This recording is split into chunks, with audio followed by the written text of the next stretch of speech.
Hey guys, what's up? Welcome back here to today's episode of Intuitive Angling, and really appreciate you guys swinging by the channel to spend some time with me to check the video out. Always appreciate that.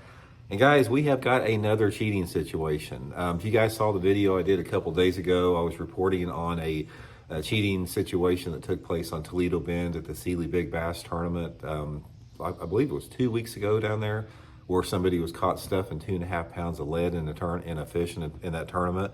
And then we all know about the walleye cheaters and the other ones, but got another one. This occurred on the Calumet River in Illinois. So we're going to give you guys all the reporting and the information that on today's video. Also, guys, just couple quick housekeeping tips here. You guys know here on Intuitive Angling and the other channels, I put out a total of 5 videos a day. If you guys are wanting to support the channel and give something back for that fishing information, best thing you can do is just go into the description of every video I put up and use all the links I put in there, like my Tackle Warehouse link and Solar Bat and all that type of stuff. You guys use and bookmark those links. It's a really good way to help the channel out and much appreciated around here. Okay, guys, I'm going to read you the reporting on this. This was actually on the Chicago news channel up there, one of the news channels. This is where the reporting came. But here was the basic situation. On May the 10th, a couple weeks ago, Illinois Conservation Police received information that David Moore, 49, I believe he was from Ohio, was hiding a stringer of smallmouth bass for a tournament on the Calumet River for the following day on May 11th.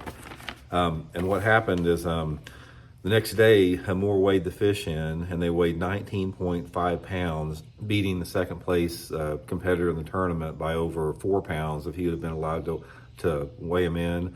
And he'd won the tournament. $1,300 was all that tournament was.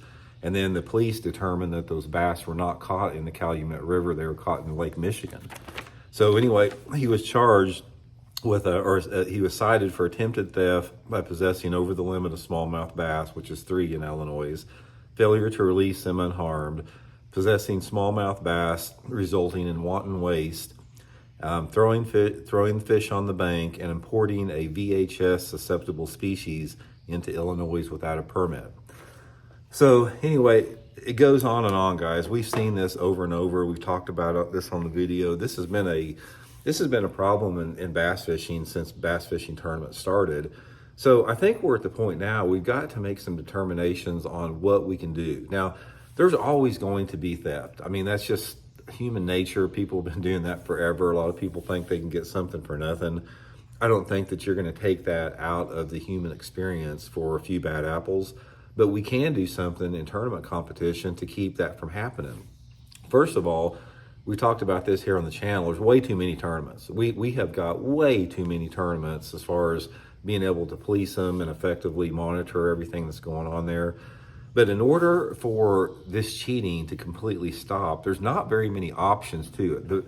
Really the only option that tournament directors have, if they want to have a legitimate tournament and take cheating out of the equation, is you've got to have a marshal in the boat. In other words, if you're having a tournament, you've got to set it up however you want to set it up, however that looks. Every situation's different, where you have an independent marshal in the boat with that person does not know or did not bring himself. You know, the same thing they do in the Bassmaster Elite Series or the Bass Pro Tour. That is the best way to do it. That way you have somebody that, you know, can monitor the situation and keep it on the up and up.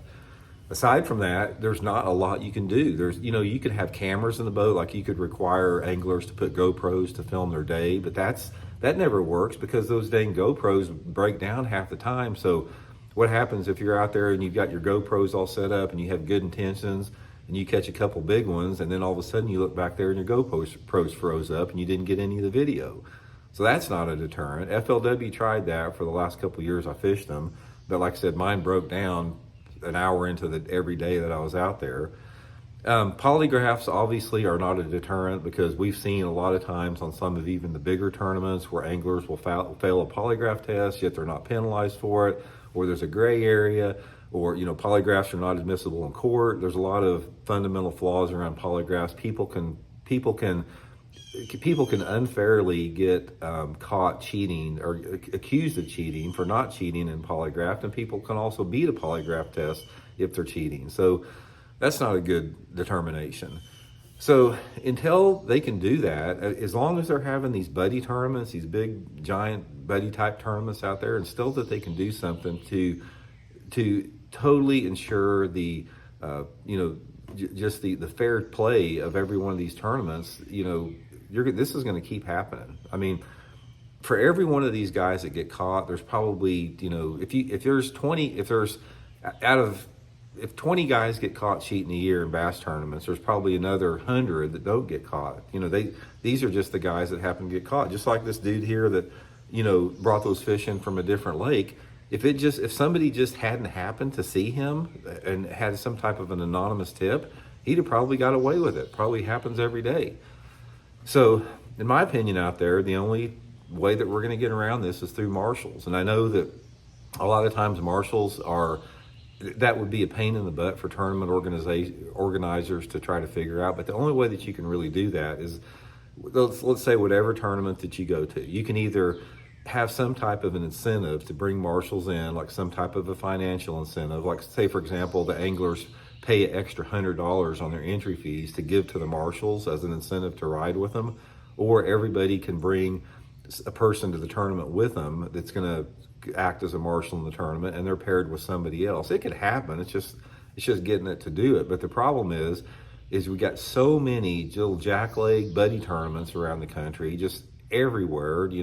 Every lake you go to has got 10 of them a weekend, that it's hard to police that. So till they make some moves, this is going to keep going on. And I used to fish a lot of smaller tournaments, and there was a lot of fishy stuff. There was like, a lot of some of the buddy stuff I fished, I remember there were guys that would like win everything. It's like, if there was a boat for first place, the same guys would win the boat every time. And if they were in a draw tournament, they wouldn't do any good. And then they consistently were in the top 2 or 3 of every tournament.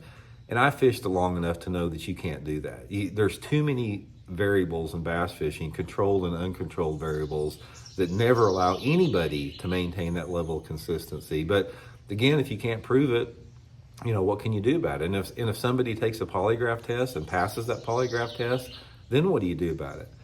I mean, I know for a fact, some of my buddies that were in special forces in the military, that, there's techniques that you can use to pass polygraph tests. It's not that difficult, even if you're lying. So anyway, guys, I just wanted to give that reporting to y'all. Shoot me some comments. Let me know what you guys think of it, and we'll check in later. See y'all.